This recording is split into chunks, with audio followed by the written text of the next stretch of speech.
오늘 우리가 함께 이제 말씀을 나눌 이 대목은 하나님이 다 하셨습니다라고 하는 제목으로 말씀을 나눌 텐데요. 이 스데반의 죽음은 하나의 기점입니다. 예루살렘 대박해의 시작점이 바로 이 스데반의 죽음으로부터 시작이 되고 있기 때문에 그렇습니다. 그리고 이제 이 스데반의 긴 그런 설교의 내용, 그러니까 사실은 설교라기보다는 변증이었겠지만 그가 공회 앞에서 이 나사렛 예수 그리스도를 증언하는 그런 모습을 보여주고 있습니다. 스데반이 공회에 잡힌 이유는 뭐냐면 한마디로 말하면 이런 겁니다. 스데반이 나사렛의 예수 이름으로 자꾸만 율법을 없애려고 그러고, 그러니까 율법을 어기려고 그러고 성전을 허물려고 하고, 그러니까 누구를 자꾸 언급을 하냐면 나사렛의 예수, 이거를 자꾸 언급을 하게 되죠. 이 나사렛의 예수를 자꾸 언급을 하면 누가 싫어하죠? 우리가 이 사도행전 쭉 진행을 해오면서 함께 살펴봤지만 나사렛 예수 자꾸 이 이름이 언급되면 제일 싫어하는 사람이 누구죠? 대제사장이 싫어하죠. 대제사장 그룹이 싫어한 이유가 뭐냐면 예수님을 정죄하고 예수님을 이 십자가에 죽이도록 내몬 사람들이 그 중심이 대제사장이고, 그리고 산헤드린 공회가 공식적으로 예수님을 죄 있다라고 이제 지목을 했었잖아요. 그래서 실질적으로 이 스데반이 체포된 이유는 뭐냐면 나사렛 예수 그 이름으로 자꾸 이 사람이 뭐를 말한다, 이런 식으로 이제 이 거짓 증언을 해서 고발을 하게 된 거죠. 자, 그러면 이 스데반의 긴 이야기가 이제 53절까지 쭉 내용이 있잖아요. 자, 54절 내용을 보면 스데반이 하는 그 이야기를 듣고 사람들의 반응이 54절에 소개가 되고 있습니다. 그 말을 들었던 공회원들의 반응은 어떠냐면 마음에 찔려 그를 향하여 이를 갈았다라고 하는 거죠. 마음에 찔려 이를 갈았다라고 하는 것은 스데반의 이야기를 듣고 매우 흥분되어 있는 그런 모습이죠. 매우 화가 나고 있고 흥분되어 있는 그런 모습이죠. 도대체 스데반이 무슨 말을 했길래 이 53절에 이르는 긴 이야기, 사실 우리가 일일이 다 풀어낼 수는 없어요. 그것을 이제 중점적인 내용들만 한 3가지 정도로 생각을 해보도록 하겠습니다.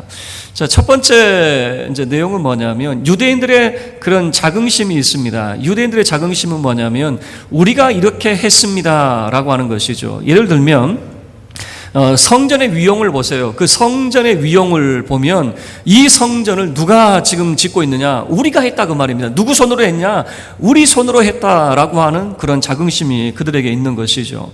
이 유대인들의 자긍심은 엄청납니다. 그래서 이 율법을 지킨다라고 하는 것, 그러니까 내가 율법을 지키기 때문에 내가 빛의 아들이요, 내가 의인이다라고 하는 그런 자부심이 엄청난 사람들이 바로 이 유대인들이거든요. 그런데 스데반은 이것을 약간 뒤틀어 버립니다.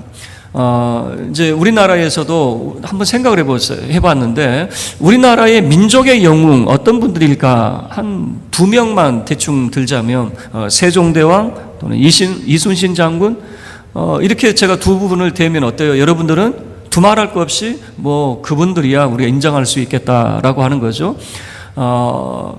자, 그런데 만약에 제가 이순신 장군을 막 내가 하대하고 잘못된 부분을 막 친다, 여러분 어떨 것 같아요? 막 화가 부글부글 하겠죠. 우리의 영웅을 감히 그렇게 손을 네가 뭔데 그래 라고 할 수 있겠죠. 그런데 이 스데반의 설교 가운데는 총 7명의 그 인물이 등장이 되는데 그 인물 가운데는 아브라함부터 이 솔로몬까지 그 인물들이 소개가 되고 있습니다. 자, 아브라함 민족의 영웅입니다. 또 예를 들어서 모세 민족의 영웅입니다. 요셉 같은 경우 민족의 영웅입니다.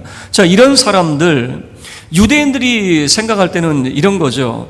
오늘날 이 한국 사람들이 대한민국을 소개할 때에 대한민국을 소개할 게 별로 없잖아요. 그러니까 외국 사람들에게 소개할 때 그 삼성 그 핸드폰 있잖아요. 그 휴대폰 삼성 아니면 박지성 아니면 김연아, 그러면 세계 사람들에게 통한대요.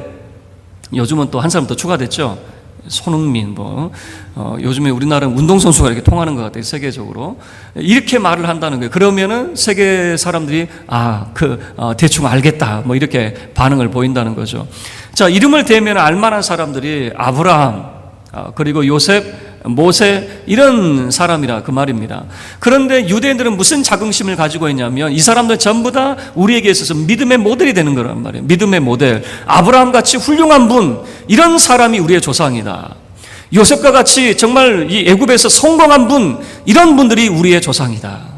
그리고 모세와 같이 정말 하나님의 영에 감동된 분, 그리고 이 애굽에서 우리를 출애굽시켜준 이런 모세와 같은 민족의 영도자, 이런 사람이 우리의 조상이다.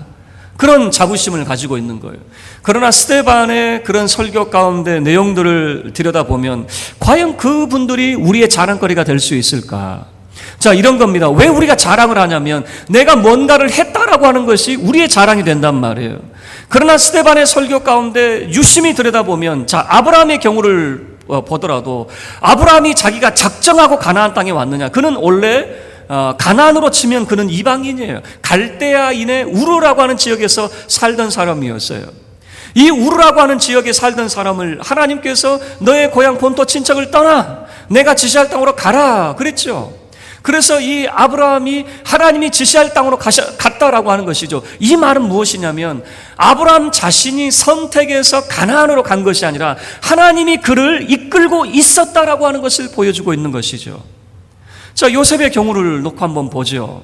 자, 요셉이 애굽이라고 하는 나라에 내려가서 그가 애굽의 총리가 됐습니다. 애굽을 다스리는 자가 되었어요. 정말 사회적으로 또 이 덕망이 있고 출세한 사람이라고 말할 수 있죠. 그러나 요셉의 입술을 통해서 우리는 무엇을 알 수 있습니까? 자기 형들 앞에 뭐라고 고백을 했습니까? 형들이 나를 이곳에 판 것이 아니라 하나님이 먼저 나를 이곳에 보내셨습니다. 하나님이 나를 보내셨는데 그 이유가 뭐냐? 이 가뭄의 때에, 이 흉년의 때에 내 가족 살리려고 하나님이 나를 먼저 애굽으로 보내셨습니다. 누가 하셨다는 거예요? 하나님이 하셨다는 것을 보여주고 있는 것이죠. 아브라함의 경우도 마찬가지예요. 아브라함이 무슨 대단해가지고 그 사람이 믿음이 출중해가지고 하나님이 아브라함을 인도하고 하나님이 아브라함에게 약속하고 그를 이끌고 있었다라고 하는 것이죠. 모세의 경우도 보셔요. 모세가 40살 때 40대에 어떤 일이 있었습니까? 그가 하나님이 나를 도우셔서 우리 민족을 이 애굽에서 해방시켜 주실 것이다 라고 사람들이 알아주겠지, 그런 마음이 있었어요. 그런데 자기 동포들끼리 싸우잖아요. 자기 동포를 그 애굽 사람이 괴롭히잖아요. 그래서 그 애굽 사람을 죽이죠. 왜 우리 그 동포를 죽이냐는 것이었죠. 그런 나중에 보니까 자기 동포들끼리 막 싸우고 있는 거예요. 이스라엘 사람들끼리 서로 싸우고 있는 거예요. 그래서 모세가 아니 왜 한 형제끼리 다투고 있느냐, 싸우지 마라 그랬더니 뭐라고 대꾸합니까? 당신이 애굽 사람 죽인 것처럼 우리를 죽이려고 합니까? 라고 하는 것이죠. 여러분, 이 사건을 통해서 모세는 이제 미디안 땅으로 도망을 가죠. 무엇을 보여주냐면 모세가 자기 힘으로 이 이스라엘을 도와주려고 할 때는 그는 도망자 신세가 되었다라고 하는 것이에요. 그러나 40년 후에 모세가 80세 나이가 되었을 때는 어떻게 됩니까? 이제는 80세 나이면 뭔가를 준비할 수 있는 나이가 아니거든요. 모든 것을 다 내려놓았을 때에 하나님께서 그를 가시떨기 가운데 그를 부르시죠. 그리고 애굽으로 보내시죠. 모세는 어떻게 반응을 합니까? 애굽으로 가겠다고 해요? 가지 않겠다고 그래요? 끝까지 버팁니다. 나 못 가요 그러는 거죠. 왜 그렇습니까? 제가 생각할 때는 애굽에 대한 그 이스라엘 백성에 대한 배신감도 컸던 것 같아요. 정말 내가 도와주려고 할 때는 모른 채 했잖아요. 그 애굽에 내가 왜 가야 되느냐? 아마 모세가 그런 생각을 했던 것 같아요. 그러나 하나님께서 모세를 설득시키시고 애굽으로 보내는 것 아니겠습니까? 여러분, 성경의 내용을 가만히 들여다보시면요, 이런 겁니다. 사람이 우리가 모세 막 이렇게 추앙을 하는데 그 사람이 믿음이 대단한 사람 같아도 결국에 조금만 더 우리가 들여다보면 그 사람이 대단해서 추앙받는 것이 아니라 하나님이 행하셨다라고 하는 사실을 우리가 알 수 있다라고 하는 것이에요. 그래서 스데반은 그런 영웅들의 이야기를 이야기하는 것 같지만 그 배후에 하나님께서 그들을 어떻게 사용하고 계시고 하나님께서 그들을 어떻게 인도하셔서 그렇게 믿음의 자리로 이끌고 계셨는가라고 하는 것을 소개를 하고 있는 거죠. 그래서 이 첫 번째 방향은 이런 겁니다. 유대인들의 자존심을 건들고 있는 것이에요. 유대인의 자존심은 아브라함을 봐라, 모세를 봐라, 이런 사람들이 얼마나 대단한 사람이고, 이런 사람들이 얼마나 참 뭐라고 그럴까요? 열심히 해서 자기 공로로 하나님께 인정받은 사람이냐. 그러나 스데반은 반대로 이야기합니다. 자기 힘으로 인정받은 사람들이 아니라 믿음으로 인정받은 사람입니다. 하나님의 은혜로 인정받은 사람입니다 라고 하는 것을 말하고 있는 것이죠. 다시 이야기하면 이런 겁니다. 자기 힘으로 그 일을 감당한 사람이 아니라 하나님께서 행하셨습니다. 여러분, 우리의 신앙도 마찬가지예요. 성도들의 이야기를 들어보면 내가 뭘 했네, 내가 어렸을 때부터 내가 지금까지 교회 다니면서 내가 교회를 위해서 뭘 했네, 뭐 이런 이야기를 하시는 분들이 많이 있어요. 그러나 조금만 더 우리가 들여다보면 하나님이 그때그때 우리를 붙잡아 주시고 하나님께서 우리에게 은혜를 베풀어 주셔서 그 일을 감당케 하셨다라고 하는 것을 알 수가 있어요. 그래서 실질적으로 내가 무엇을 했습니다라고 하는 것을 말하기 전에 우리는 무엇을 고백해야 되냐면 하나님이 다 하셨습니다. 여러분, 우리는 이것을 고백할 수 있어야 되는 것이죠. 그러나 유대인들은 어떨까요? 그 이야기를 싫어해요. 하나님이 뭘 다 해? 내가 지금까지 다 했지. 하나님이 해주신 게 뭐 있어? 내가 다 했지. 이 성전에 돌을 옮기는 거 내가 옮겼지. 이 벽돌을 쌓는 거 내가 쌓지. 아마 유대인들은 그런 생각을 가지고 있었겠죠. 두 번째, 율법에 대한 문제입니다. 사실 이 스데반을 고발한 게 뭐냐면 이 나사렛 예수를 따르는 이 스데반이 율법을 자꾸만 폐하려고 한다라고 하는 그런 고발이 있었잖아요. 자, 여기에 대해서 스데반이 반론을 펼쳐야 되겠죠. 자, 그런데 스데반이 뭐라고 이야기를 하게 되냐면, 자 보세요. 특별히 모세에 대한 이야기를 꺼내게 됩니다. 자, 모세에 대한 이야기를 꺼내는 부분은 좀 중요하니까 우리가 읽을 텐데 37절과 38절 말씀을 보면 모세에 대한 특별히 두 가지를 언급을 하고 있습니다. 모세가 이런 사람이다라고 하는 두 가지를 언급하는데 37절과 38절에서 소개를 하고 있어요. 자, 첫 번째 보세요. 37절 함께 읽겠습니다. 시작. 이스라엘 자손에 대하여 하나님이 너희 형제 가운데서 나와 같은 선지자를 세우리라 하던 자가 곧 이 모세라. 자, 이게 굉장히 중요한 부분이에요. 나중에 스데반이 주장하는 내용 가운데 하나가 바로 이 37절 부분이거든요. 자, 모세를 이야기하면서 모세가 무엇을 말했냐면 나와 같은 무엇을 일으키신다? 선지자 한 사람을 일으킨다. 그러면 너희는 그의 선지자의 말을 들어라 라고 했던 사람이 바로 이 모세라고 하는 것입니다. 여러분, 이게 굉장히 중요하단 말이에요. 자, 그러면 지금 37절 말씀에서 나와 같은 선지자를 세우리라, 그 선지자가 누구겠습니까? 스데반은 그 선지자가 누구라고 이야기하겠습니까? 너희가 십자가에 매달아 죽인 그 예수가 바로 이 모세가 말한 사람이다 라고 이야기한단 말이에요. 자, 이 부분이에요.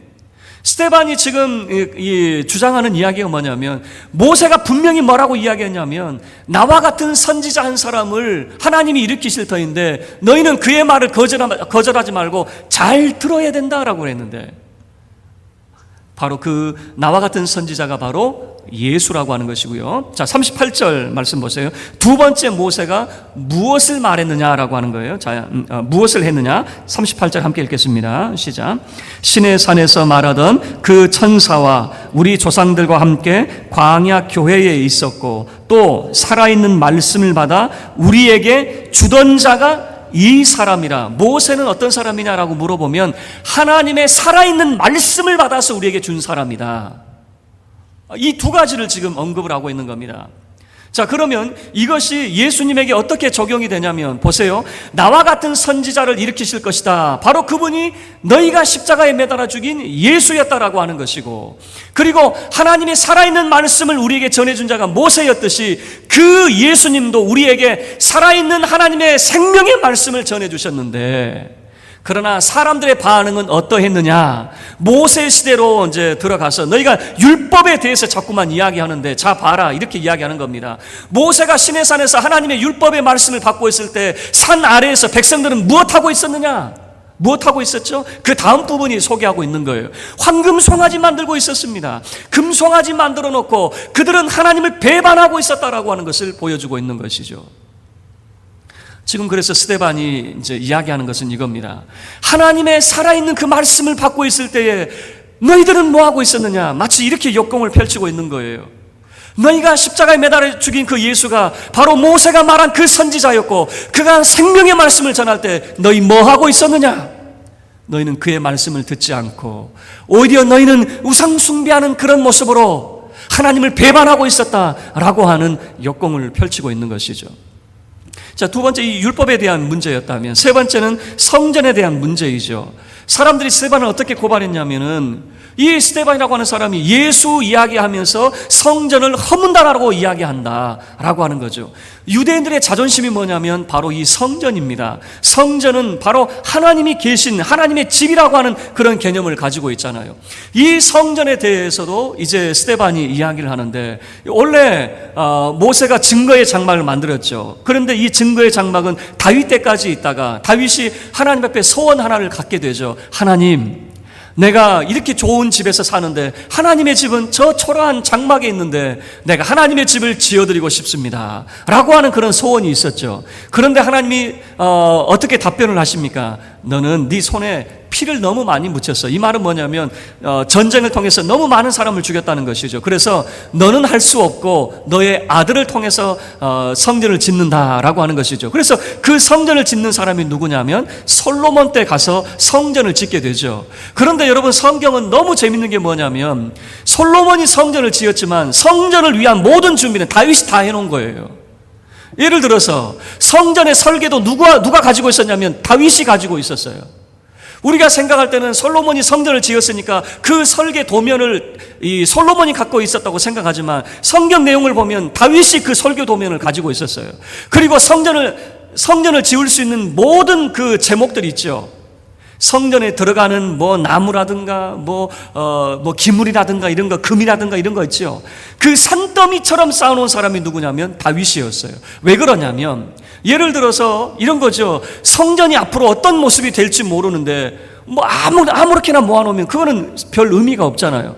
하나님께서 다윗에게 성전은 이런 성전이 되어야 된다라고 하는 도면을 다 주셨기 때문에 거기에 걸맞는 모든 재물 그리고 제목, 모든 것들을 다윗이 다 준비해 놨거든요. 그리고 솔로몬은 그의 지혜를 가지고 아버지가 일러준 대로, 그리고 성령에 감동된 대로 이것을 성전을 짓는 그런 모습을 보여주고 있거든요. 자, 그러면 유대인들은 어떤 생각을 가지고 있었냐면, 성전은 하나님의 집이니까, 여러분, 집이니까 어때요? 하나님은 이 집에서 떠나면 돼야 안 돼요? 유대인들은 어떤 생각을 하고 있었냐면, 하나님은 이 성전 안에 머무신다라고 하는 거예요. 근데 문제는 뭐냐면, 자, 우리가 이 소위 아다르고 어다르다라고 표현하지만, 유대인들은 하나님이 성전에 계신다라고 하는 것까지는 좋은데 거기에다가 한 글자를 더 추가시키는 것 같아요. 이런 내용이에요. 하나님은 성전 안에만 계신다. 그리고 이 성전 안에서 하나님 벗어나요, 안 벗어나요? 안 벗어나요. 그런데 이걸 조금만 더 뒤집어 생각하면 이런 모습이에요. 성전이 하나님의 족쇄가 돼버린 거예요. 여기에서 못 벗어나요. 하나님 벗어나면 안 돼요. 큰일 나는 거예요. 그냥 하나님이 항상 여기에 계셔야 돼요. 딴 데 못 가요. 그래서 유대인들은 무슨 생각을 했냐면, 왜 이방 사람들 개, 돼지 취급을 했냐면, 하나님은 성전에만 계시고 다른 곳에 안 계시거든요. 그래서 그 사람들은 얼마든지 무시해도 되는 구원받지 못할 사람들이라고 하는 그런 이 생각을 가지고 있었다라고 하는 것이에요. 그런데 스데반은 이것을 깨버리는 거예요. 자, 이것을 깨는 모습을 잘 보세요. 자, 49절 말씀 보세요. 49절 말씀.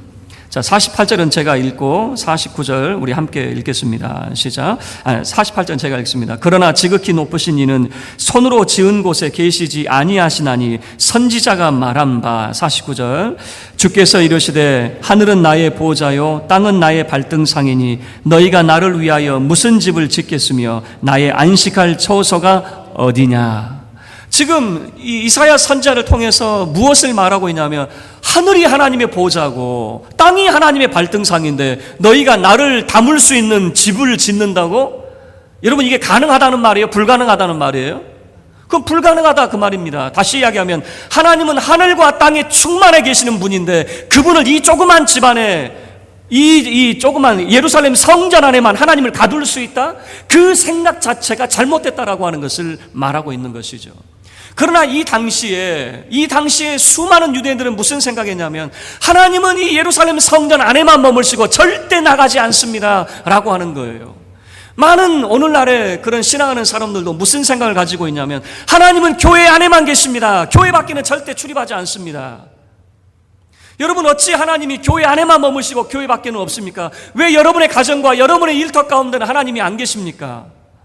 하나님은 하늘과 땅에 충만해 계신 분이십니다. 아니 계신 곳이 없어요. 다만 이 성전이라고 하는 곳의 그 기능은 뭐냐면, 하나님과 사람의 그 교통의 자리가 되는 것 아니겠습니까?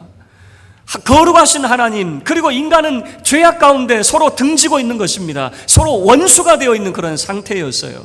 그래서 하나님께서 그 하나님의 택하신 백성들을 만나고 싶은데 만날 길이 없어요. 죄악된 사람들을 만날 길이 없어요. 그래서 어떻게 만날 수 있을까? 성전이라고 하는 이 제도를 통해서 하나님이 그 백성을 만나주시는 거예요. 그래서 성전의 가장 중요한 기능이 뭡니까? 죄 사함의 기능 아니겠습니까?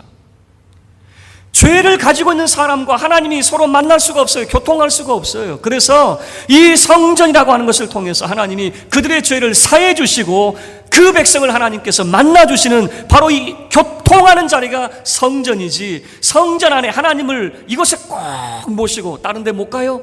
이게 아니라 그 말이에요.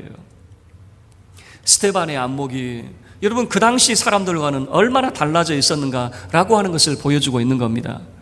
대부분의 사람들이 하나님은 성전 안에만 계십니다라고 생각할 때, 아니요, 하나님은 온 천하 만물에 편만하게 계십니다. 하나님은 정말 이 세상에 충만해 계신 분입니다. 하나님을 우리가 가둘 수 있는 분이 아닙니다 라고 하는 것이죠. 그리고 여러분, 이 세 가지의 중점된 내용을 통해서 첫 번째, 우리가 무엇을 했느냐가 아니라 하나님이 다 하셨습니다라고 하는 관점이었어요. 두 번째, 율법에 대한, 여러분들이 자꾸 율법 그러는데 한번 봅시다. 정말 우리 조상 때부터 율법을 잘 지켜왔는지. 그렇지 않습니다.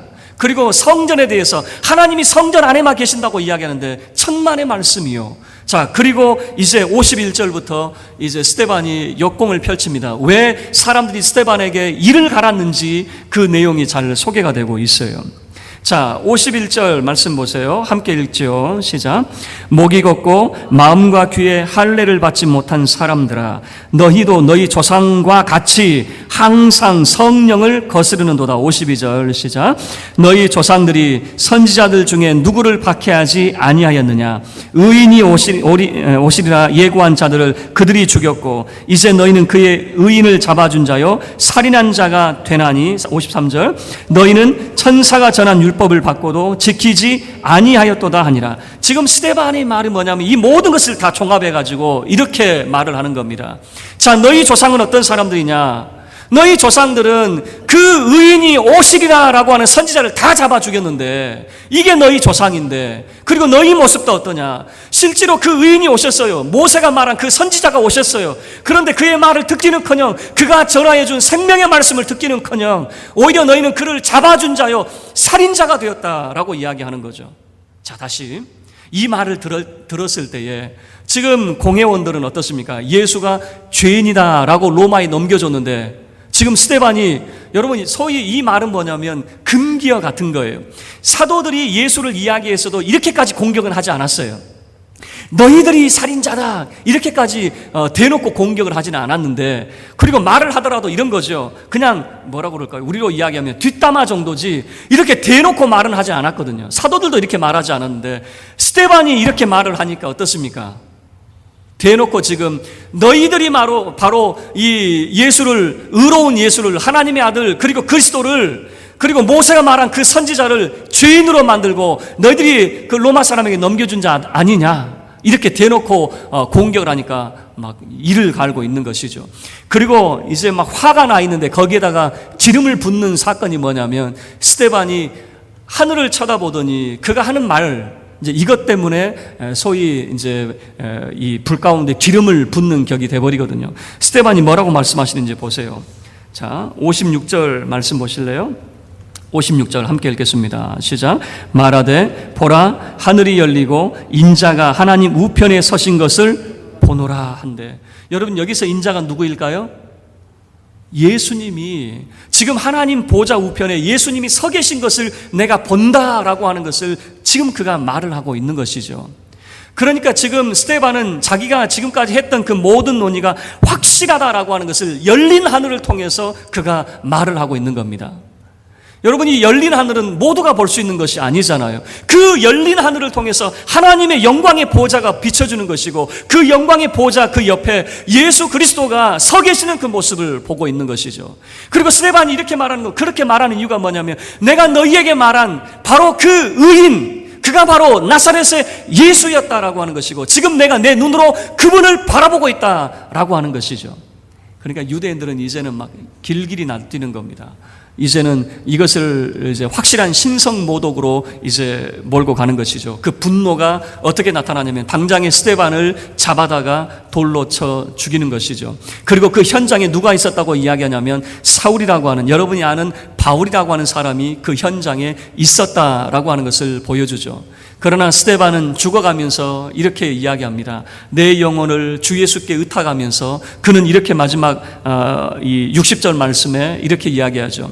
그 모든 죄를, 그 자기를 향해서 돌을 들고 있는, 돌을 던지는 그 증오의 그 눈빛으로, 그 분노의 얼굴로 스데반에게 돌을 던지는 그 사람들에게 스데반은 저주를 퍼붓지 않습니다. 오히려 이렇게 이야기하죠. 저들을 용서하옵소서라고 하는 것이죠. 자, 마지막 우리 60절 말씀만 우리 함께 합독하죠. 시작. 무릎을 꿇고 크게 불러 이르되 주여 이 죄를 그들에게 돌리지 마옵소서, 이 말을 하고 자니라. 지금 스데반이 죽을 때 저주를 퍼부었다면 어떻게 되었을까요? 아마 바울은 없었을 거예요. 우리가 아는 바울은 없었을 겁니다.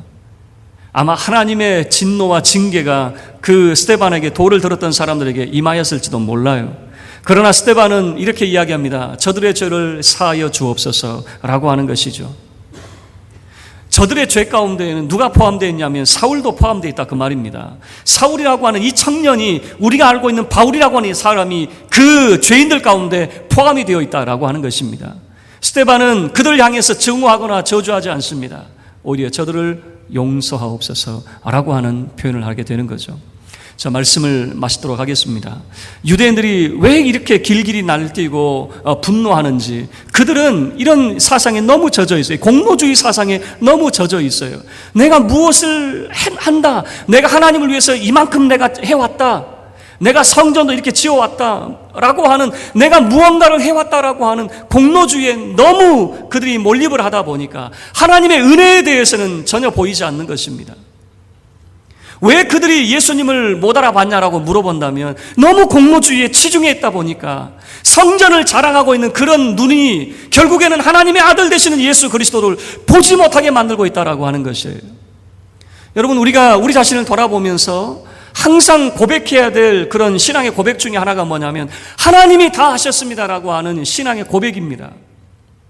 여러분, 유대인들 가운데 이 바울도 마찬가지죠. 처음에 이 바울도 스데반을 죽이는데 왜 가게를 했겠습니까? 우리가 다 한 것이 아니냐라고 하는 것이죠. 어떻게 하나님이 다 하셨다고 말할 수 있느냐? 저와 여러분은 하나님이 다 하셨습니다라고 하는 이 참된 신앙의 고백을 할 수 있기를 바랍니다. 지금까지 내가 수십 년 신앙생활을 하면서 내가 교회를 위해서 무엇을 했느냐? 여러분, 그게 우리의 자랑이 아니라 하나님이 나를 통하여 무엇을 행하셨느냐? 그래서 하나님이 우리의 자랑이 되어야 될 것입니다. 하나님이 우리의 자랑이 되어졌을 때에 스데반처럼 바로 열린 하늘을 바라볼 수 있을 것입니다.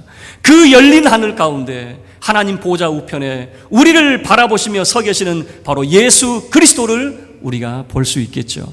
저와 여러분은 하나님이 다 하셨습니다. 신앙 고백을 통해서 열린 하늘을 바라보는 우리 믿음의 권속들 다 될 수 있기를 주의 이름으로 축원합니다.